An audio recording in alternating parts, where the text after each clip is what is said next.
கர்த்தருடைய பரிசுத்த நாமத்துக்கு மகிமை உண்டாவதாக. மீண்டுமாக நம்முடைய சபையிலே உங்கள் முன்பாக நிற்க கர்த்தர் கிருபை பாராட்டினார். அதற்காக அவரை நான் ஸ்தோத்திரிக்கிறேன். நாம் இன்று தியானிக்கப் போகிற வேத பகுதி மிகவும் இன்ட்ரெஸ்டிங்கான வேத பகுதி. உங்களுக்கு யாவருக்கும் தெரிந்த வேத பகுதி தான். நாம் இப்போது எந்த நாட்களில் நிற்கிறோம்? நாம் கடைசி நாட்களில் வந்துவிட்டோம். கடைசி இமைப்பொழுதில் நிற்கிறோம். ஏன் பிரதர் நீங்கள் அப்படி சொல்கிறீங்க, கடைசி இமைப்பொழுதுன்னா? ஏனென்றால் உலகம் முழுவதும் சுவிசேஷம் அறிவிக்கப்பட்டு கொண்டே இருக்கிறது. உங்கள் யாவருக்கும் தெரியும், உலகம் முழுவதும் எழுப்புதல். We are in the end times. ஏன் பிரதர் இதை சொல்கிறீங்கன்னா, எண்ட் டைம்ஸ் எப்போன்னு நீங்கள் தெரிஞ்சுக்கிட்டோம்னா நம்ம கர்த்தருடைய ரகசிய வருகைக்கு நாம் ஆயத்தமாக நிற்பதற்கு நம்ம ஒவ்வொருவருக்கும் பிரயோஜனமாக இருக்கும். நம்ம எதுக்கு சர்ச்சுக்கு வரோம்? எதுக்கு இவ்வளோ வேத பாடம் படிக்கிறோம்? எல்லாத்தையும் பண்ணுறோம் பரலோகத்தில் போய் ஜீவிக்கிறதுக்காக. நித்தம் நித்தம் தேவனோடு நாம் சஞ்சரித்து நித்திய ஜீவனை பெற்றுக்கொண்டு அவர் பாதத்தில் இருக்கும்படியாக. அந்த ஒரே காரணத்துக்காக தான் சர்ச்சுக்கு வரோம். எல்லா காரியமும் நம்ம பண்ணுறோம். அதை மாத்திரம் நீங்கள் மைண்டில் ஃபிக்ஸ் பண்ணிட்டோம்னா போதும். நமக்கு மீதி எல்லாமே செகண்டரி ஆகிடும். மீதி எல்லாம் ஒரு தேவையில்லாத விஷயமாகிடும். அதாவது என்ன சொல்லுதுன்னா, முதலாவது கர்த்தர் ஆதாமை உருவாக்கினார். தமது சாயலில் அவரை போல உருவாக்கினார். பிறகு ஆதாம் பாவம் பண்ணிடுறாரு. அதனால் ஏதேன் தோட்டத்திலிருந்து வெளியேறி பாவம் மனிதருக்குள்ளாக வந்து விடுகிறது. பாவம் மனிதருக்குள்ளாக வந்த பிறகு என்ன நடக்குது என்றால், அதாவது ஆதியாகமம் 6:6 சொல்கிறது, கர்த்தர் மனஸ்தாபப்படுகிறார். யாராவது வாசிங்கள். ஆதியாகமத்தின் புஸ்தகம் 6ஆம் அதிகாரம் 6ஆம் வசனம். தாம் பூமியிலே மனுஷனை உண்டாக்கினதற்காக கர்த்தர் மனஸ்தாபப்பட்டார். அது அவர் இருதயத்துக்கு விசனமாக இருந்தது. பாருங்களேன், அவர் ரொம்ப மனஸ்தாபப்பட்டு ரொம்ப விசனப்படுறாரு. அந்த காலத்திலேருந்து பார்த்தீங்கன்னா கர்த்தர் இந்த பூமியை அழிக்கிறதுக்காக அந்த அளவுக்கு பாவம் அதிகமாக பெருகிறது. அவர் மனுஷனை ஏன் படைச்சுன்ட்டு அங்கலாக்கிறாரு. அவர் அழிக்கும் போது பார்த்தீங்கன்னா சில பரிசுத்தவான்கள்லாம் இந்த பூமியில் வாழுறாங்க. ரைட்டுங்களா? 2 முக்கியமான பரிசுத்தவான்களை வேதம் பதிவிடுகிறது. முதலாவது ஒருத்தரை பதிவிடுகிறது. அதாவது அந்த பரிசுத்தவான் எடுத்துக்கொள்ள போகும் வரையும் அவர் ஜலப்பிரளயத்தை வச்சு அழிச்சிடுறாரு பூமியை. கரெக்டாக உங்கள் எல்லாருக்கும் தெரிஞ்ச விஷயந்தான். யார் அந்த பரிசுத்தவான்? ஜலப்பிரளயம் அவருக்காக வெயிட் பண்ணிக்கிட்டே இருக்கு. நோ நோ ஒரு the longest lived man on the earth, who is that? மெத்துசலாவின் ஜீவன் இந்த பூமியை விட்டு பிரியும் வரை கர்த்தர் அந்த ஜலப்பிரளயத்தை நிறுத்தி வைக்கிறார். He lived more than 969 years. He is the longest lived man as per the Bible on the earth actually. 969 வருஷம் அவர் உயிரோடு இருந்தார். அவருக்கு எப்படி வெளிப்பாடு கிடைக்குதுன்னா, அவருடைய தந்தையாகிய ஏனோக்குக்கு வெளிப்பாடு கிடைக்கிறது. என்ன சொல்றார் பாருங்க, ஆதியாகமத்தின் புஸ்தகம் 5ஆம் அதிகாரம் 21ஆம் வசனம். ஏனோக்கு 65 வயதான போது மெத்துசலாவை பெற்றான். தேவன் அவனை எடுத்துக்கொண்டார். அதாவது அவருக்கு ஒரு வெளிப்பாடு கிடைக்குது. அதாவது தன்னுடைய பிள்ளை பிறக்கும்போது 65 வயதான பிறகு என்ன வெளிப்பாடு? Yes, I am going to vanish this world. எல்லாத்தையும் நான் நிர்மூலமாக்க போகிறேன்ட்டு அவருக்கு வெளிப்பாடு வருகிறது. அந்த நிமிஷத்திலிருந்தே அவர் தேவனை உறுதியாக பற்றி கொண்டார். ஏனோக்கு அவரோடு சஞ்சரிக்க ஆரம்பித்து விட்டார். அவரோடு நடக்க ஆரம்பித்து விட்டார். அவருடைய நீதிகளிலும் நியாயங்களிலும் கடைபிடித்து அவர் நடந்து தேவன் அவரை எடுத்துக்கொள்ளும்படியாக அவர் புறப்பட்டு போய்விட்டார். புரியுதுங்களா உங்களுக்கு? அதுதான் அங்கே சத்தியமே. அதுதான் அவருக்கு எப்போ வெளிப்பாடு வந்ததோ அவர் கர்த்தரோட சந்தரிக்க ஆரம்பிச்சிட்டாரு. இதே தான் நான் உங்களுக்கு சொல்கிறதும். இந்த கடைசி நாட்களில் எப்போ உங்களுக்கு கடைசி நாட்களில் நிற்கிறோன்ற அந்த அந்த அந்த செய்திகள்லாம் வந்துக்கிட்டே இருக்கு. நான் சொல்ல தேவையில்லை. யோசுவா பிரதர் ப்ரேயர் பண்ணுறாரு, பாஸ்டர் ப்ரேயர் பண்ணுறாரு. எல்லாம் கடைசி நாட்களுக்காக ஆயத்தப்படுத்தி கொண்டே இருக்கிறது இந்த பூலோகம் முழுவதுமாக. எல்லா மனுபுத்திரர்களும் நாம் ஒவ்வொருவரும் கர்த்தரை நோக்கி பார்த்து அவரோடு சஞ்சரிக்கணும். அதுதான் என்னோட ஆசை, விருப்பமும் கூட. அதுக்காக தான் நம்ம சபைக்கே வரோம். வேறு எதுக்காகவும் வரல. It is a transformation centre. நம்ம இங்கே வச்சுருக்கோம்ல சபைக்கு எதுக்காக வரோம்? மறுரூபத்தின் ஆலயம் இது. அவருடைய வசனங்களை வாசித்து அவரோடு இடைப்பட்டு அவர் வரும்போது அந்த ரகசிய வகையில் நாம் ஒவ்வொருவரும் பரலோகத்துக்கு ஏறி போகணும். அது ஒன்று தான் நம்மளுடைய வாஞ்சியாக இருக்கணும். மீது எதையும் யோசிக்காதீங்க. மனசுலேருந்து அதை ஃபுல்லாக எடுத்துருங்க. ரைட் பிரதர், நீங்கள் எப்படி நீங்கள் சொல்கிறீங்க ரகசிய வருகை ஒன்று இருக்குன்ட்டு? இப்போ பார்த்தீங்கன்னா வேதத்தில் அநேக பகுதிகள் இருக்குது. குறிப்பாக எல்லா பரிசுத்தவான்களும் சொல்கிற பகுதி 1 தெசலோனிக்கேயர் புஸ்தகம் 4ஆம் அதிகாரம் 15ஆம் வசனம். கர்த்தருடைய வார்த்தையை முன்னிட்டு நாங்கள் உங்களுக்கு சொல்லுகிறதாவது, கர்த்தருடைய வருகை மட்டும் உயிரோடு இருக்கும் நாம் நித்திரையடைந்தவர்களுக்கு முந்திக் கொள்வதில்லை. ஆமாம், நீங்கள் பாருங்கள், வேதம் அழகாக பவுல் எழுதி வச்சுக்கிறார். ஆவியானவர் அழகாக எழுதியிருக்காரு. நம்ம மறுரூபம் அடைந்து அவரோட பறந்து போயிடுவோம். இதே தான். முதலாவது மரித்த பரிசுத்தவான்கள் யாவரும் எழுந்து செல்வார்கள், பிறகு உயிரோடு இருக்கிற நாமும் மேகல் மேல் எழுந்து போவோம். அதற்காக ஒன்றுக்காக மாத்திரம்தான் நாம் இந்த பூலோகத்தில் நீதியாய் நியாயமாய் வாழ்ந்து தேவனுடைய வசனங்களை கடைபிடித்து பரலோகத்துக்கு ஏறி போகணும். இதுதான் நம்மளோட ஒன்லி ஒன் எய்மாக இருக்கும். இன்னொரு இடமும் வந்துட்டு சொல்லியிருக்கு, அதை படித்தா அதிக நேரமாகும். ஒரே ஒரு வசனத்தை மட்டும் பாடியுங்கள். மத்தேயு எழுதின சுவிசேஷம் 25ஆம் அதிகாரம் 1-15. மத்தேயு 25:1. அப்பொழுது பரலோக ராஜ்யம் தங்கள் தீவெட்டிகளை பிடித்து கொண்டு மணவாளனுக்கு எதிர்கொண்டு போக புறப்பட்ட 10 கன்னிகைகளுக்கு ஒப்பாயிருக்கும். ஆமேன். இது ஃபுல்லாக உங்களுக்கு எல்லாருக்கும் தெரிஞ்ச வசனம் தான், படிக்க வேண்டாம் அதிகமாக. 10 கன்னிகைக்கு ஒப்பாக இருக்கிறது. இந்த கன்னிகை எல்லாம் அதில் 5 பேர் பார்த்தீங்கன்னா ஆயத்தமாக இருக்காங்க, 5 பேர் வந்துட்டு ஆயத்தம் இல்லாமல் இருக்காங்க. என்ன இல்லை அவங்கக்கிட்ட? எண்ணெய் இல்லை. எண்ணெய்னா என்னது? நோ, பரிசுத்த ஆவியானவருடைய அபிஷேகம் இல்லை அவங்க மேலே. 5 பேருக்கும் பரிசுத்த ஆவியானவருடைய அபிஷேகம் இல்லை. கர்த்தர் எப்போ வராருன்னு தெரியல, எண்ணெய் குறைவாக இருக்கு. அதனால தீவெட்டி எல்லாம் அணைஞ்சு போயிடுச்சு. மணவாளன் வருகிறார் என்ற சத்தம் வந்த உடனே இவர்களுக்கு எண்ணெய் இல்லாமல் இவருடைய விளக்கு அணைந்து போகிறது. அவ்வளோதான், வருகையில் கைவிட்டு போகிறார்கள். புரியுதுங்களா உங்களுக்கு? ஸோ ஆயத்தமாகவே இருக்கணும். பரிசுத்த ஆவியினோட அபிஷேகம் இருந்துக்கிட்டே இருக்கணும் நம்ம ஒவ்வொருவர் மேலும். யாரெல்லாம் பரிசுத்த ஆவியை பெற்றுக்கொள்ளலையோ, நீங்கள் வாஞ்சித்தை பெற்றுக்கொள்ளும் போது அவர் நிரப்ப வல்லவராக இருக்கிறார். நான் அன்னைக்கு கூட சொன்னேன், ஆண் என்றும் பெண் என்றும் இல்லை, படித்தவன் என்றும் படிக்காதவன் என்றும் இல்லை, அழகுள்ளவன் என்றும் அழகில்லாதவன் ஒன்றும் இல்லை. அந்த வாஞ்சை ஒன்று தான், இன்ட்ரெஸ்ட் ஒன்று தான். நான் ஏசப்பா கிட்ட பெற்றுக்கணும். நான் அடிக்கடி போய் அவரோட வேத வாசியங்களை வாசித்து ப்ரேயர் பண்ணி you will fill me with full. யாரும் போய் காசு கொடுத்து வாங்குறது இல்லையா? எந்த பரிசுத்தவானும் போய் காசு கொடுத்து யாருக்கிட்டையும் வாங்கிக்கிறது இல்லை. இட் இஸ் ஒன்லி வாஞ்சே. உங்களுடைய இருதயம் அவரோடு எப்படி ஒன்றி இருக்கிறது, அது ஒன்று மாத்திரம்தான். புரியுதுங்களா உங்களுக்கு? சரி, இப்போ பார்த்தீங்கன்னா வேதத்தில் பார்த்தீங்கன்னா அநேக இன்ட்ரெஸ்டிங்கான சாப்டர்ஸ் இருக்குது. அதில் ஒரு சாப்டர் நம்ம இப்போ வாசிப்போம். அதாவது சீஷர்கள் ஏசப்பா வாழ்ந்த காலத்தில் அவங்க கிட்ட போய் கேட்குறாங்க, உங்களுடைய வருகைக்கு என்ன அடையாளம்? எடுத்து வாசிங்கள். மத்தேயு எழுதின சுவிசேஷம் 24ஆம் அதிகாரம் 3ஆம் வசனம். பின்பு அவர் ஒலிவமலையின் மேல் உட்கார்ந்திருக்கையில் சீஷர்கள் அவரிடத்தில் தனித்து வந்து, இவைகள் எப்பொழுது சம்பவிக்கும்? உம்முடைய வருகைக்கும் உலகத்தின் முடிவுக்கும் அடையாளம் என்ன? எங்களுக்கு சொல்ல வேண்டும் என்றார்கள். பார்த்தீங்களா? இப்போ என்ன சொல்லியிருக்கு? அநேக காரியங்களை சொல்லியிருக்கு. எல்லாமே உங்கள் கண்களுக்கு முன்பாக நடந்து கொண்டே வருகிறது. யுத்தங்களையும் செய்கிறீர்கள், கேள்விப்படுவீர்கள். பஞ்சம், கொள்ளை நோய். பார்த்தீங்கன்னா ஸ்ரீலங்காவில் பஞ்சம், ஆப்பிரிக்கன் கண்டத்தில் எல்லா இடத்துலையும் பஞ்சம், ஆகார பஞ்சம். ஒருவேளை அப்பம் கிடைச்சா போதும்னு சொல்லிட்டு அநேக தேசங்கள், நான் சொல்ல தேவையில்லை. முன்னெல்லாம் பார்த்தீங்கன்னா நாங்கள் சின்ன பையனாக இருக்கும்போது வருஷத்துக்கு ஒரு பூமி எதிர்ச்சி வரும். என்ன பிரதர், எல்லாருக்கும் தெரிஞ்சுக்க, மூத்தவங்கலாம் இருக்கு. இப்போ பார்த்தீங்கன்னா வாரம் வர ஆரம்பிச்சிச்சு. மாதம் நின்று இப்போ வாரம் பார்த்தீங்கன்னா உலகத்தில் எங்கேயாவது ஒரு இடத்துல பூமி எதிர்ச்சி வந்து கொண்டே இருக்குது. இதெல்லாம் என்னத்தை சொல்லுதுன்னா, கடைசி நாட்களில் நம்ம வாழ்கிறோன்றதை குறிப்பாக வேதம் பதிவிட்டு இருக்கு. அந்த தீர்க்கதரிசன வசனங்கள் எல்லாம் நிறைவேறுகிற காலத்தில் நாம் வாழ்ந்து கொண்டிருக்கிறோம். Almost we are there at the end times. This is what it indicates. பாருங்களேன், இங்கேயும் அந்த வேத வசனங்களை எல்லாம் ஒன்றா பதிவிட்டுக்கிட்டே வர்றாரு ஏசப்பா. அவர் வாழ்ந்த நாட்களில் சீசர்களோடு இடைப்படும் போது பார்த்தீங்கன்னா, உங்களுடைய வருகைக்கு என்ன அடையாளம், உங்களுடைய வருகைக்கு என்ன அடையாளம், அதில் ஒரு அடையாளம் தான் நம்ம இப்போ பார்த்தோம். இதில் முக்கியமான அடையாளம் பார்த்தீங்கன்னா, கர்த்தர் இதை இஸ்ரவேல் ஜனங்களை ரொம்ப நேசிக்கிறார். புரியுதுங்களா? ஆபிரகாம் அவர் தெரிந்து கொண்டார். ஆபிரகாமின் சந்ததியிலிருந்து ஈசாக்கு வருகிறார்.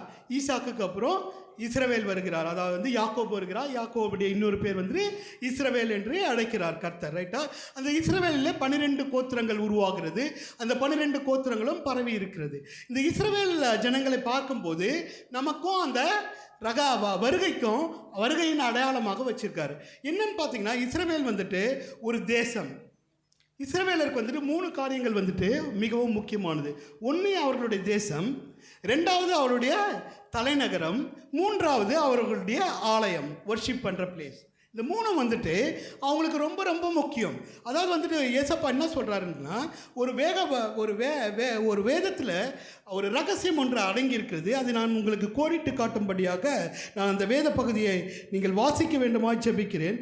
அதாவது என்ன சொல்லுதுன்னா, அதாவது இஸ்ரவேல் தேசம் ஒன்று உருவாகி அதை நீங்கள் காணும் போது அவர் சமீபமாக இருக்கிறார், வாசல் அருகே இருக்கிறார்.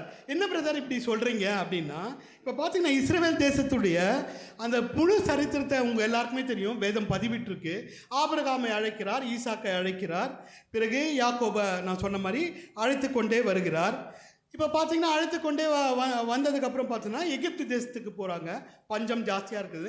முதல்ல வந்துட்டு அவர் வந்து கானான் தேசத்துக்கு அழைத்து கொண்டு வருகிறார். உங்கள் எல்லாருக்கும் தெரியும் கானான் தேசம் தான் அந்த காலத்து கானான் தேசம், இப்போ இருக்கிற இஸ்ரவேல் தேசம். அந்த பகுதி எகிப்து, இஸ்ரவேல், பாலஸ்தீன் அதெல்லாம் சேர்ந்த பகுதி. சிரியான்னு சொல்லுவாங்க. எல்லாம் ஒரு இடம். இப்போ நிறைய கண்ட்ரியாக பிரித்ததுனால அந்த பகுதியில் வந்து வாழறாங்க. அதுக்கப்புறம் என்ன பண்ணுறாங்க, பஞ்சம் வந்ததுனால யோசேப்பின் காலத்தில் எகிப்துக்கு போகிறாங்க. எகிப்தில் நான் ஏறத்தாழ எத்தனை வருஷம் அடிமைகளாக இருக்காங்க? அவனி இயர்ஸ் யார்? ஏறத்தாழ 400 வருஷம் வந்துட்டு அவங்க வந்துட்டு அடிமைகளாக அங்கே எகிப்திலே தங்கிடுறாங்க. பிறகு அவர் வந்துட்டு மோசேவை எழுப்பி அந்த வனாந்திர மார்க்கமாய் எத்தனை நாட்களுக்கு வராங்க? எவ்வளோ நாள் கடந்து வராங்க? 40 வருடங்கள். ஆக்சுவலாக எத்தனை நாளில் கடந்திருக்கணும்? நோ. உபாகத்தின் புஸ்தகம் 1ஆம் அதிகாரம் 1ஆம் வசனம். சேயீர் மலை வழியாய் ஓரேபுக்கு 11 நாள் பிரயாண தூரத்தில் உள்ள காதேஸ் பர்னேயாவில் இருந்து touching the Canaan between the where they live and where they go, it is only 11 days.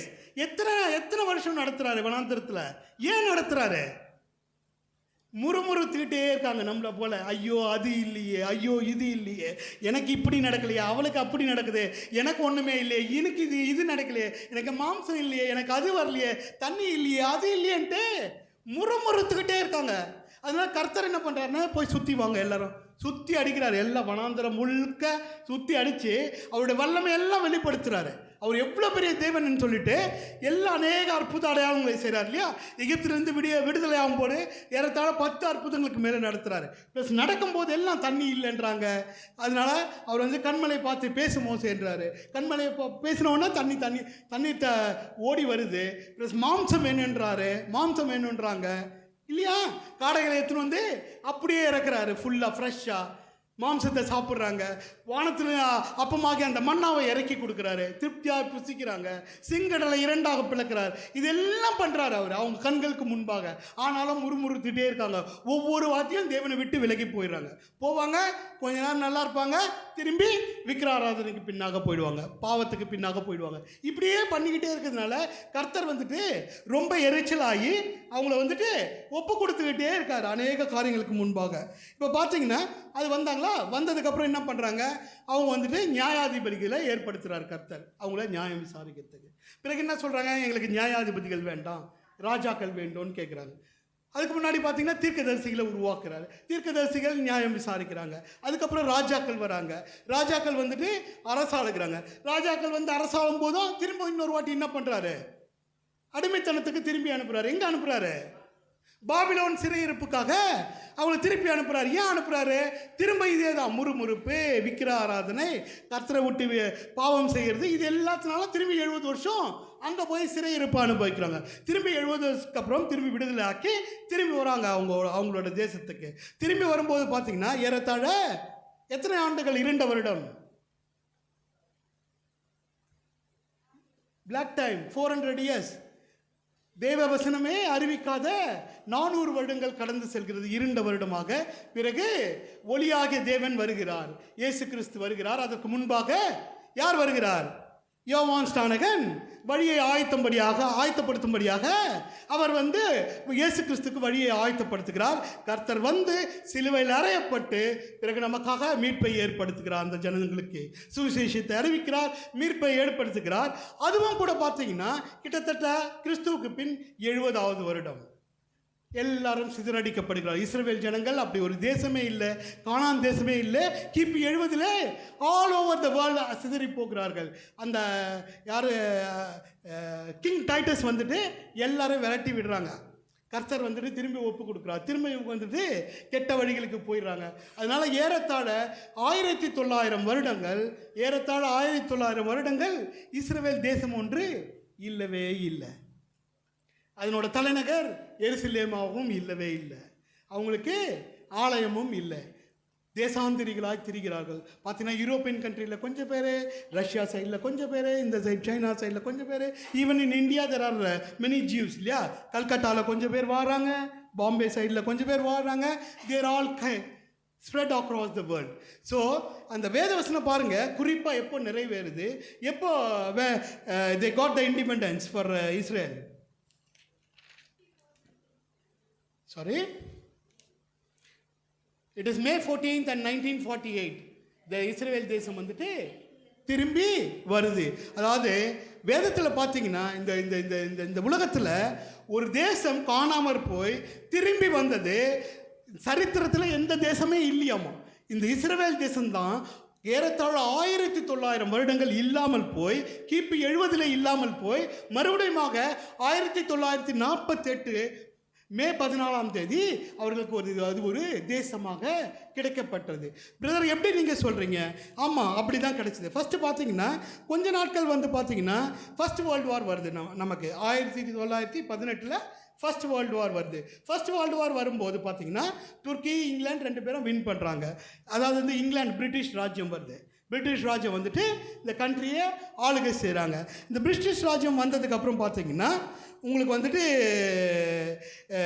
2ஆம் உலகப் போரும் வருது. 2ஆம் உலகப் போர் வரும்போது பார்த்தீங்கன்னா 1948 வருது. ரைட்டுங்களா? 1948 வருது. இந்த 2 இடைப்பட்ட காலத்தில் என்ன நடக்குதுன்னா, அநேக சர்வாதிகாரிகளை கர்த்தர் எழுப்புறார். அதாவது வந்துட்டு உங்களுக்கு தெரியும், முசோலினி, ஸ்டாலின், ஹிட்லர்ன்ட்டு 3 பேரை எழுப்புறார் கர்த்தர். அந்த வருடங்கள் பார்த்தீங்கன்னா 1942 அவர் எழுப்பிக்கிட்டே இருக்கார் இவங்களை. ஏன் எழுப்புறாரு? எதுக்காக எழுப்புறாருன்னா, இவங்களுக்கு வந்துட்டு சுதந்திரம் கிடைச்சிருது முன்னாடியே. அதாவது தேசத்துக்கு போக சொல்கிறாங்க. அதாவது வந்துட்டு பார்த்தீங்கன்னா இந்த 1ஆம் வேர்ல்டு வார் முடியும் போது பார்த்தீங்கன்னா இவங்க வந்துட்டு அந்த வேர்ல்டு வாரை வந்துட்டு பிரிட்டிஷால் வின் பண்ணவே முடியல. வின் பண்ண முடியலன்னா அங்கே வந்துட்டு பிரிட்டிஷ் சாம்ராஜ்யத்தில் ஒரு ஜீவ்ஸ் கொஞ்சம் பேர் இருந்திருக்காங்க. அதில் வந்துட்டு சர் வைஸ்மேன் சொல்லிட்டு ஒரு ஜீவ் என்ன பண்ணார், அந்த பிரிட்டிஷ் ராஜா கிட்ட சொல்கிறார், அந்த அரசாண்ட ராஜா கிட்ட, நான் வந்துட்டு உங்களுக்கு வந்துட்டு ஒரு பாம் ரெடி பண்ணி கொடுக்குறேன், நீங்கள் இதை போரில் யூஸ் பண்ணிங்கன்னா யூ கேன் வின் ஈஸிலி அப்படின்னு சொல்லிட்டு அந்த அரசாங்கத்துக்கு சப்போர்ட் பண்ணி அவர் கொடுத்த ஞானத்தினால அவர் ஒரு பாம் வந்து ரெடி பண்ணி பிரிட்டிஷ் அரசாங்கத்துக்கு கொடுக்குறாரு. அதனால அந்த பாம் போட்டு அவங்க எல்லாரும் அந்த வின் பண்ணிடுறாங்க அந்த ஃபர்ஸ்ட் இதில். அப்போ 1918 அவர் அந்த பிரிட்டிஷோட அந்த தலைமை அதிகாரி கேட்குறாரு, உங்களுக்கு என்ன வேணும் அப்படின்னு கேட்குறாரு அந்த சர் வைஸ்மேனை பார்த்து. அந்த சர் வைஸ்மேன் சொல்கிறாரா, எங்களுக்கு தேசமே இல்லை, எங்களுக்கு ஒன்றுமே இல்லை, நாங்கள் தேசாந்திரிகளாக இருக்கோம், எல்லாரும் சிதறி போயிட்டோம், எங்களுக்கு ஒரு தேசமான ஒரு பகுதியை எங்களுக்கு கொடுக்கணும், அந்த பகுதி இப்போ உங்ககிட்ட தான் இருக்குது, it is under British government, அந்த இடத்த கொடுங்கன்னு சொல்லிட்டு அந்த இடத்த அவர் கொடுத்துட்றாரு. அது வந்து பேர் பார்த்தீங்கன்னா பால்ஃபர் டிக்ளரேஷன் இருக்கும், நீங்கள் நெட்டில் போய் சர்ச் பண்ணி பார்த்துங்க. கொடுத்த உடனே என்ன பண்ணுறாங்கன்னா இவங்க வந்துட்டு சுய தேசத்துக்கு வர மாட்டேங்கிறாங்க. They're not willing to come. ஏன்னா எங்கெங்கே அவங்க போனாங்களோ அங்கெல்லாம் ரொம்ப சந்தோஷமாக இருக்காங்க, செழிப்பாக இருக்காங்க, கர்த்தர் ஆசீர்வதிச்சுக்கிட்டே இருக்காரு. அதனால வரத்துக்கு அவங்களுக்கு மனசே இல்லை. அதனால என்ன பண்ணுறாருன்னா கர்த்தர் 1942-40 இந்த 3 சர்வாதிகாரியை எழுப்புறாரு. ஸ்டாலின், ஹிட்லர், முசோலினி எல்லாரும் செம்ம அடிக்கிறாங்க. எடுத்து வாசிங்களேன், இந்த வேதவசனம் அழகாக வந்துட்டு நிறைவேறுது பாருங்களேன். ஓசியாவின் புஸ்தகம் 3ஆம் அதிகாரம் 5ஆம் வசனம். ஓசியா 3:5. பின்பு இஸ்ரவேல் புத்திரர் திரும்பி தங்கள் தேவனாகிய கர்த்தரையும் தங்கள் ராஜாவாகிய தாவீதையும் தேடி கடைசி நாட்களில் கர்த்தரையும் அவருடைய தயவையும் நாடி அஞ்சிக்கையாய் வருவார்கள். எப்படி வருவாங்களாம்? அஞ்சிக்கையாக வருவாங்களாம். அவங்க தானாக வரமாட்டாங்க, அடின்னு அடிக்கிறாங்க. பார்த்தீங்கன்னா ஒரு ட்ரெயின் கம்பார்ட்மெண்ட்டில் 50 பேர் தான் பிடிக்குன்னு வச்சிங்களேன். இவன் ஸ்டாலின் இருக்கார்ல, அவங்க யூகேல தான் அவர் பெரிய சர்வாதிகாரி. 150 பேர் 200 பேர் போட்டு அப்படியே ஏற்றுன்னு ஏற்றுவாங்களாம். அது உள்ள அதுக்கு ஒரு வசனம் இருக்குது. ஏசாயா தீர்க்கதரிசியின் புஸ்தகம் 43ஆம் அதிகாரம் 6-7. ஏசாயா 43:6-7. நான் வடக்கை நோக்கி கொடு என்றும் தெற்கை நோக்கி வைத்திராதே என்றும் சொல்லி தூரத்திலுள்ள என் குமாரரையும் பூமியின் கடையாந்தரத்திலிருந்து என் குமாரத்திகளையும் நான் என் மகிமைக்கென்று சிருஷ்டித்து உருவாக்கி படைத்து என் நாமந்தரிக்கப்பட்ட யாவரையும் கொண்டு வான்னு கொண்டு வருவாங்க அப்படின்றார். இன்னொரு வசனம் பாருங்களேன், இவங்களை எப்படி ஏற்றுறாங்கன்ட்டு. நான் சொன்னலாம் அடிச்சு ஏற்றுறாங்கன்ட்டு. ஆமோஸ் எழுதின புஸ்தகம் 2ஆம் அதிகாரம் 13ஆம் வசனம். இதோ கோதுமை கட்டுகள் நிறைபாரமாக ஏற்றப்பட்ட வண்டியில் இருக்கிறது போல நான் உங்களை நீங்கள் இருக்கிற ஸ்தலத்தில் இருத்துவேன். அடிச்சு ஏற்றுறாங்க வண்டியில் இவங்க எல்லாரும். வசனம் பாருங்களா எவ்வளோ துல்லியமாக நிறைவேறுது. இந்த ஸ்டாலின், முசோலினி இவங்க வாழ்ந்த நாட்களில் பார்த்தீங்கன்னா 1940s அப்படியே இருத்தி அடிச்சு பார்த்தீங்கன்னா ஸ்டாலின் கிட்டத்தட்ட 60 லட்சம் யூதர்களை வந்துட்டு கொன்னுட்டாருன்னு சொல்லிட்டு இந்த நெட்டில் போய் பார்த்தீங்கன்னா எழுதியிருக்கு. 30 லட்சம் 40 லட்சம் பேர் அப்படியே சாவடிச்சுக்கிட்டே இருக்காங்க. அவ்வளோ சர்வாதிகாரியை எழுப்பி கர்த்தர் வந்துட்டு இவங்களை நெருக்கிறாரு. நெருக்கி அதுக்கப்புறம் 1948 தான் அவங்களோட சுய தேசத்துக்கு வராங்க. என்ன வேதவசனம் நிறைவேறும்படியாக தம்முடைய பிள்ளைகளை அவர் ஒப்பு கொடுத்துறாரு. சில நேரத்தில் பார்த்தீங்கன்னா கட்டி நெருக்கி அப்படி வந்தால் தான் வருது. ஸோ இஸ்ரவேல் தேசம் வந்துட்டு மத்திய வந்துட்டு அம்மா வாசிச்சாங்க இல்லையா, அது வந்துட்டு நிறைவேறுது. அத்திமரம் துளிர்விடும் போது வசந்த காலம், that means I am nearby, சமீபமாக இருக்கிறது. 1948 அந்த காலம் நிறைவேறி விட்டது. பிறகு பார்த்தீங்கன்னா அவங்களுக்கு வந்துட்டு ஓகே, அவங்களுக்கு வந்து தேசத்தை வந்துட்டு ஃபார்ம் பண்ணிட்டாங்க. பார்த்தீங்கன்னா நிறைய வார் அவங்க ஃபைட் பண்ணுறாங்க. அந்த வாரில் பார்த்தீங்கன்னா 1948 வார் அவங்க வின் பண்ணி வந்துட்டாங்க. வந்துட்டதுக்கப்புறம் அவங்களுக்கு மிக முக்கியமானது அடுத்து ஓகே தேசம் ஃபார்ம் ஆயிடுச்சு. அடுத்த முக்கியமானது என்னது? அவங்களோட தலைநகரம் ரைட்டா? தலைநகரம் வந்துட்டு எதுவாக இருக்கணும்? எருசலேம் இப்போ எப்படி இருந்தது, எப்படி வரப்போகுது பாருங்களேன். எருசலேம் பார்த்தீங்கன்னா கர்த்தர் பதிவிடும் போது இவங்க இஸ்ரவேல் ஜனங்க பாவம் பண்ணி விக்கிராராதனை பண்ணி அதனோட கண்டிஷன் எப்படி இருக்கான் பாருங்க. மீகா எழுதின புஸ்தகம் 3ஆம் அதிகாரம் 12ஆம் வசனம். ஆகையால் உங்கள் நிமித்தம் சியோன் வயல்வெளியைப் போல உழப்பட்டு எருசலேம் மண்மேடுகளாய் போகும், ஆலயத்தின் பர்வதம் காட்டு மேடுகளாய் போகும். பார்த்தீங்கன்னா அந்த ராஜாக்கள் எல்லாமே தாவீது ராஜா எருசலேமே தான் அவர் அரசாளுகிறார். எல்லா ராஜாக்களும் அதே இடத்துல தான் அரசாளுகிறாங்க இல்லையா? அரசாண்டுக்கிட்டே இருக்காங்க. எருசலேம் வாஸ் தி கேபிட்டல். ஆஃப்டர் கிபி 70 எல்லாம் மண்மேடாகி போய்விட்டது. எருசலேம் முழுவதும் மண்மேடாகி விட்டது. தேசம் ஃபார்ம் பண்ணும்போது கூட 1948 அதாவது வந்துட்டு பார்த்தீங்கன்னா அதுக்கு வந்துட்டு ஒரு பிரைம் மினிஸ்டர் வராரு, டேவிட் பென் கூரியன் சொல்லிட்டு. இப்போ பார்த்தீங்கன்னா அப்போ ஃபார்ம் பண்ணும்போது எருசலேம் is not the capital was which one?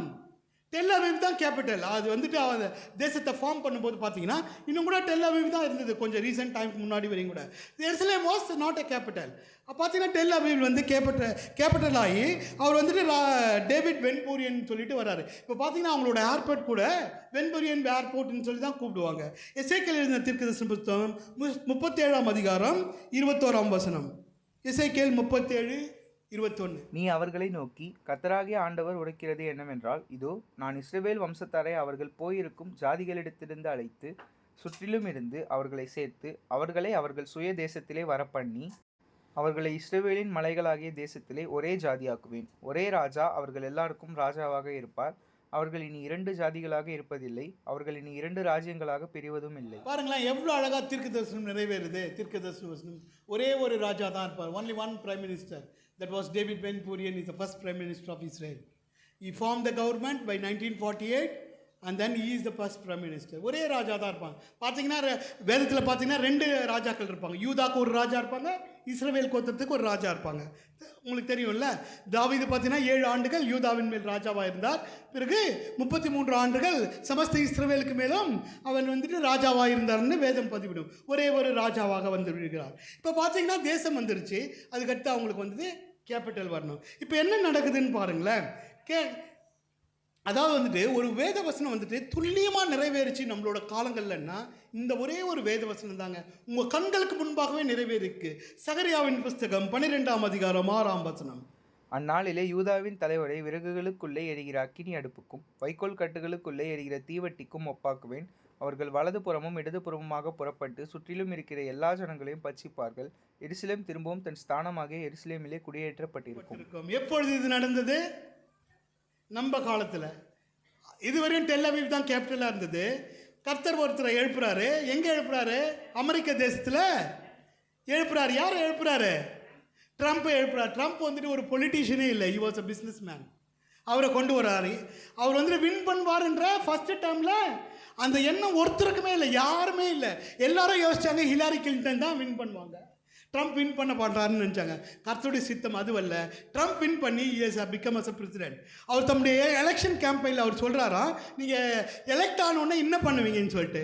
he told to the press, I'll make Jerusalem as the capital of Israel. அப்படியே சொன்னார் அவர். சொன்ன உடனே அவர் திரும்ப எலெக்ட் ஆகி பிரசிடென்ட் ஆன உடனே what is your first decision? I make Jerusalem as the capital of the Israel. அதுதான் சொன்னாராம்மா. அப்போ ப்ரெஸ் மீடியாலாம் கேட்குறாங்களாம்மா, நீங்கள் எப்படி அனுப்புவீங்க, எல்லா நாடுகளும் அகேன்ஸ்டாக இருக்கு, உங்களால் பண்ண முடியாது அப்படின்னு சொன்னேன். யூ வெயிட் அண்ட் சி அப்படின்றாரு. வெயிட் அண்ட் சீன்னு ஒன்று அவர் வந்தோடனே எருசலேம் வந்துட்டு கேபிட்டல் அனௌன்ஸ் பண்ணிட்டாரு. மோர் தென் 136 countries they went to United Nations Council against this. Against Trump decision, they went and filed a petition in United Nations. சிம்பிளாக ஒன்று தான் பண்ணார் ட்ரம்ப். அவர் தங்களோட வீட்டோ பவரை யூஸ் பண்ணி அவங்களோட எல்லாத்தையும் நல்லிஃபை பண்ணிட்டார். அது எல்லாத்தையும், அதாவது 5 நாடுகளுக்கு மட்டும் வீட்டோ பவர் இருக்குது யுனைடெட் நேஷன்ஸில். அவங்க என்ன சொல்கிறாங்களோ அது நிறைவேறிடும், யாரும் வந்துட்டு அப்போஸ் பண்ண முடியாது. வீட்டோ பவரை யூஸ் பண்ணி 2018 எருசலேம் became the capital of Israel. உங்கள் எல்லாருக்கும் தெரியும், நம்மளோட கண்களுக்கு முன்பாக இந்த சகரியா 12:6 எருசலேம் தன் ஸ்தானமாகிய எருசலேமில் கட்டப்பட்டிருக்கு, குடியேற்றப்பட்டிருக்கு. காட் என்ன சொன்னாரோ வேதவசனம் பர்ஃபெக்டாக நிறைவேறிருக்கு. அதுக்காக ஒருத்தரை எழுப்புறாரு. ஒவ்வொரு இடத்துலையும் ஒவ்வொரு ராஜாக்களை எழுப்பிட்டே இருப்பார், ஒவ்வொரு தலைவர்களை எழுப்பிட்டே இருப்பார். It is not a big thing for our God. He can do anything. இந்த வேதவசனம் பாருங்கள் எவ்வளோ அழகாக நிறைவேறிருக்கு. இது பார்க்கும்போது தான் எனக்கு அப்படியே புல்லரிச்சு போய் நிற்பேன். அதாவது வந்துட்டு இந்த 2018 பார்த்தீங்கன்னா, சின்ஸ் 2048 to 2018 எக்ஸாக்ட்லி 70 years. கிபி 70களில் சிதறடிக்கப்பட்டவங்க 1948 அதாவது வந்து தேசம் ஃபார்ம் ஆச்சு. அடுத்த 70வது வருடம் கேபிட்டல் வந்துருச்சு எருசலேம். இப்போ 3வது வர வேண்டியது அவர்களுக்கு பரிசுத்த ஆலயம், ரைட்டா? அதற்கான சண்டையும் ஆரம்பித்திருச்சு. பிரதர் எப்படி சொல்கிறீங்க? வேதவசனம் துல்லியமாக நிறைவேறி கொண்டே இருக்கிறது. அதாவது வந்து பார்த்தீங்கன்னா 3 முக்கியமான காரியம் நான் சொன்னது. இஸ்ரவேல் தேசம் வேணும், அவங்களுக்கு எருசலேம் கேபிட்டலாக வேணும், அதுவும் நிறைவேறிவிட்டது. இப்பொழுது அந்த ஆலயம் வந்துட்டு நிறைவேறணும். அந்த ஆலயத்துக்கான சண்டை தான் எப்போ ஆரம்பிச்சுது? 3rd டெம்பிள் அக்டோபர் 7 ஆரம்பிச்சது. எப்படி பிரதர் நீங்கள் சொல்கிறீங்க? ஆமாம், வேதம் வந்துட்டு பதிவிடுகிறது அப்படியாகத்தான். ஏன் அப்படி ஆச்சு பிரதர்? எதுக்காக அப்படி ஆச்சு? என்ன நடந்தது? ஆலயம், 1வது ஆலயம் வந்துட்டு யார் கட்டுறாங்க? சாலமோன் கட்டுறாரு. அதாவது தாவீது தன்னுடைய இருதயத்திலிருந்தெல்லாம் கர்த்தர்கிட்ட சொல்கிறாரு, கர்த்தர் அதன் மாதிரியை கொடுக்கிறார்.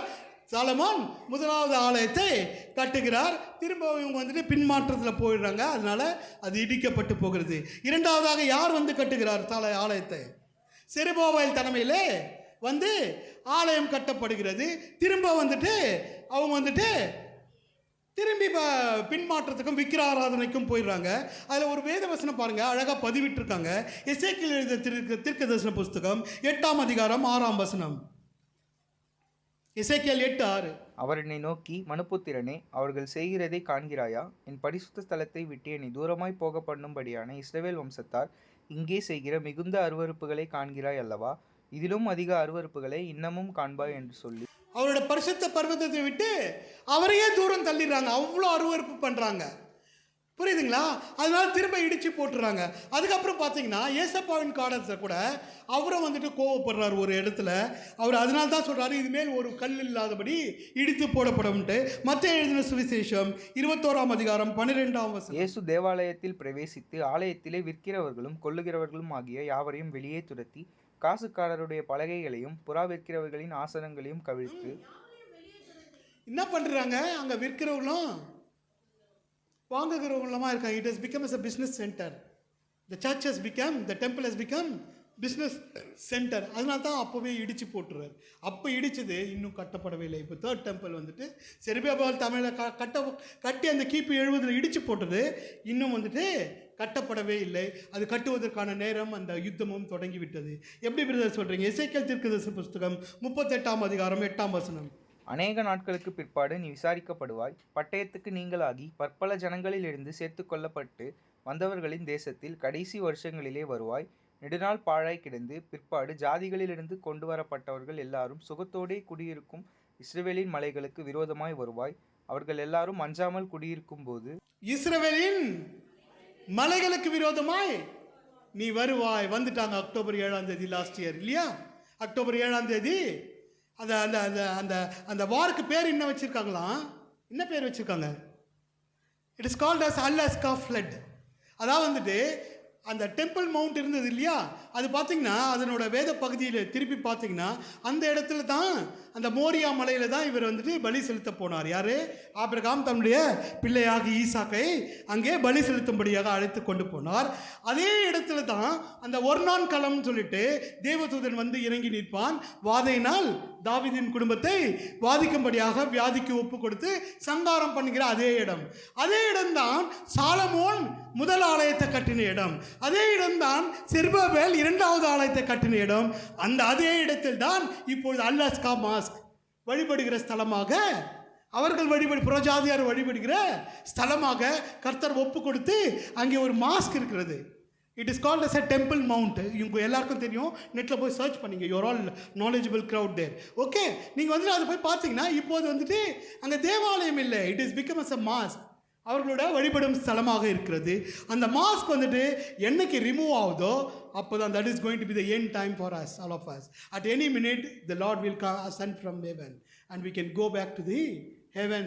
நம்முடைய ரகசிய வருகை சமீபமாக இருக்கிறது. லூக்கா எழுதின சுவிசேஷம் 21ஆம் அதிகாரம் 24ஆம் வசனம். லூக்கா 21:24. பட்டய கருக்கினாலே விழுவார்கள், சகல புறஜாதிகளுக்குள்ளும் சிறைப்பட்டு போவார்கள். புறஜாதியாரின் காலம் நிறைவேறும் வரைக்கும் எருசலேம் புறஜாதியாரால் மிதிக்கப்படும்.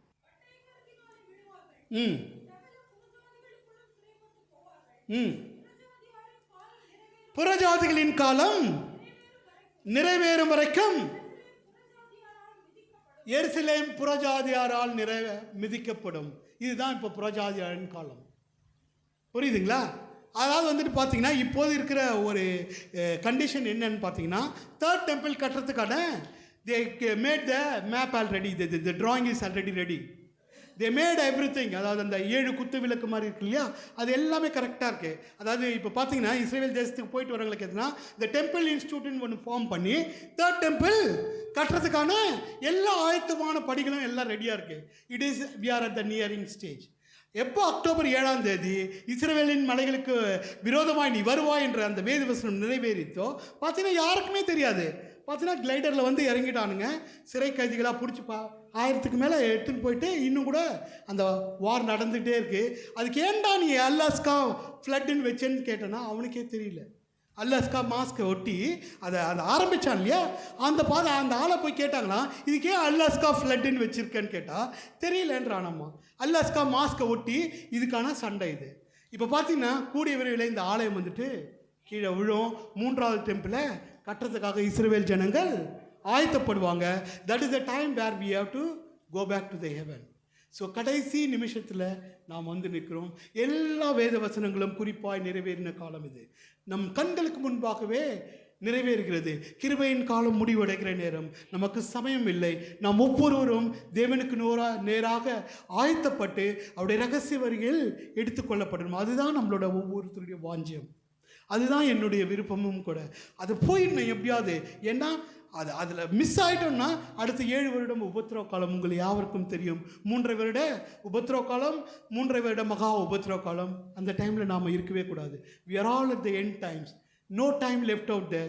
ஒவ்வொருவரும் சரி பிரதர், பரலோகம் போகிறதுக்கு நீங்கள் என்ன, உங்களோட ஐடியா என்ன, நீங்கள் என்ன சொல்ல விரும்புகிறீங்க? நான் பரலோகம் போக விரும்புகிறேன், அதுக்காக நான் என்ன பண்ணணும்? சில சில சில சில பாயிண்ட்ஸை மட்டும் நான் சொல்லிவிட்டு நான் வேத பகுதியை முடித்து விடுகிறேன். அதிக நேரம் எடுத்துக்கொண்டு விட்டேன், என்னை மன்னியுங்கள். அதாவது வந்துட்டு முதலாவது பார்த்தீங்கன்னா இயேசு கிறிஸ்துவை நம்ம சொந்த இரட்சகராக ஏற்றுக்கணும். அவர் நம்முடைய பாவங்களுக்காக அவர் உயிர் நீத்தார் என்று நாம் மனம் திரும்பணும். மனம் திரும்பி நம்மளோட பாவங்களை அறிக்கை செய்து அவரை சொந்த இரட்சகராக ஏற்றுக்கணும். அது வந்து ஃபஸ்ட்டு. செகண்ட் வந்துட்டு பார்த்தீங்கன்னா அவர் வந்துட்டு நம்ம வந்துட்டு முழுக்க ஞானஸ்நானம் எடுக்கணும். முழுக்க ஞானஸ்நானம் எடுக்கும்போது பாஸ்டர் ஐயா கூட உங்கள் எல்லாருக்கும் முழுக்க ஞானஸ்நானம் கொடுக்குறாரு. யாரெல்லாம் எடுக்கலையோ முழுக்க ஞானஸ்நானம் எடுங்க. ஃபஸ்ட்டு சொந்த ரட்சகராக ஏற்றுக்கிட்டு பாவ அறிக்கை செய்து பாவங்களை விட்டுடணும். 2வது முழுக்க ஞானஸ்நானம் எடுத்து, அதாவது என்னென்னா பாவத்துக்கு மறித்து நீதிக்கு நான் பிழைத்திருக்கிறேன் அந்த உறுதியோடு நம்ம ஞானஸ்நானம் பெற்று மேலே வரணும். 3வது வந்துட்டு வேதவசனம் அழகாக சொல்கிறது, மீட்கப்படும் நாளுக்கென்று முத்திரையாக பெற்ற பரிசுத்த ஆவியை துக்கப்படுத்தாதிருங்கள். அதாவது ஒவ்வொருவரும் பரிசுத்த ஆவியின் அபிஷேகத்தில் நிரம்பி வழிகிற அனுபவமாக நீங்கள் வந்துடணும். திஸ் 3 ஆர் வெரி இம்பார்ட்டன்ட், நான் நெகோஷியபிள். இது வந்து நெகோஷியபிளே இல்லை. 3மே கண்டிப்பாக பரலோகம் போக விரும்புகிறவங்க எல்லாருமே பெற்றுக்கொள்ளணும். பரிசுத்தாவியை பெற்றுக்கொள்ளாதவங்க உங்கள் போதகரை அணுகி ஸ்பெஷல் மீட்டிங்ஸ் நடத்தி நீங்கள் எப்படியாவது பரிசுத்தாவியை பெற்றுக்கொள்ளணும். வாஞ்சி ஒன்று மட்டும்தான், காசு கேசு எதுவும் தேவையில்லை. நீங்கள் வாஞ்சித்தா போதும், கர்த்தர் நிரப்ப வல்லவராக இருக்கிறார். 4ஆவதாக பிரித்தெடுக்கப்பட்ட அனுபவம். உலகத்தின் ஒத்த வேஷம் தெரியாதபடி பிரித்தெடுக்கப்பட்டிருக்கணும். உலகத்தாருக்கும் நமக்கும் பிரித்தெடுக்கப்பட்ட அனுபவம். 3வது வந்து மிக முக்கியமானது, முடிய பரியந்தம் நிலை நிற்பவனே ரட்சிக்கப்படுவான். முடிய பரியந்தம் நிற்கிறோம். Last breath, if it goes till the time you have to be in Christ, or else அவர் வந்து நம்மளை முன்னாடியே கூட்டிகிட்டு போயிட்டார்னா, ரகசியம் இருக்குது அதுக்கு முன்னாடி வந்துச்சுன்னா அந்த நிமிடம் வரையும் நிலைத்திருக்கணும், முடிய பரியந்தம் நிலைத்திருக்கணும். 5வது வந்துட்டு வருகைக்காக காத்திருத்தல் அண்டு சுவிசேஷம் அறிவித்தல். சுவிசேஷம் அறிவிக்கிறது நீங்கள் எல்லாரும் உற்சாகமாக பார்ட்டிசிபேட் பண்ணுறீங்க. நான் பார்த்துக்கிட்டே இருக்கேன், எல்லா பாடல்களையும் எல்லா சுவிசேஷத்தையும் அங்கேருந்து கவனித்து கொண்டே இருக்கிறேன். கர்த்தர் நடத்துங்கள். பிறகு வந்துட்டு வருகைக்காக காத்திருக்கும் போது நீங்கள் ப்ரேயர் பண்ணும்போது, ஏசப்பா உங்கள் வருகைக்காக நான் காத்து கொண்டு இருக்கிறேன், தயவுசெய்து என்னை அழைத்து கொண்டு போங்க, உங்களுடைய வருகையில் நான் விடுபட்டு விடக்கூடாது. என்னோடு கூட அநேக ஆத்மாக்களை, முக்கியமானது ஒன்று என்னென்னா, இங்கே இருக்கிற எதுவுமே ஏசப்பாவுக்கு தேவையில்லை, உங்களோட ஒன்று தான், உங்களோட ஆத்மாவும் உங்களோட கூட நீங்கள் சுவிசேஷத்தை அறிவித்து எத்தனை ஆத்மாக்களை நீங்கள் ஆதாயப்படுத்தி எடுத்துகிட்டு போகிறீங்கன்றது தான். நீங்கள் எத்தனை ஆத்மாக்களோடு அங்கே பரலோகம் போய் சேர்றதுன்றது தான் முக்கியம். உங்கள் காசு, பணம், வெள்ளி, பொண்ணு, வீடு, காரு, பங்களா எதுவுமே அவருக்கு தேவையில்லை. எல்லாம் அவர் படைத்து என் பிள்ளைகளுக்காக வைத்தது. அவர் உங்ககிட்ட எதிர்பார்க்கறது, நீ வா, ப்ளஸ் உன்னோட கூட ஒரு திரள் கூட்டத்தை அழைத்து கொண்டு வா.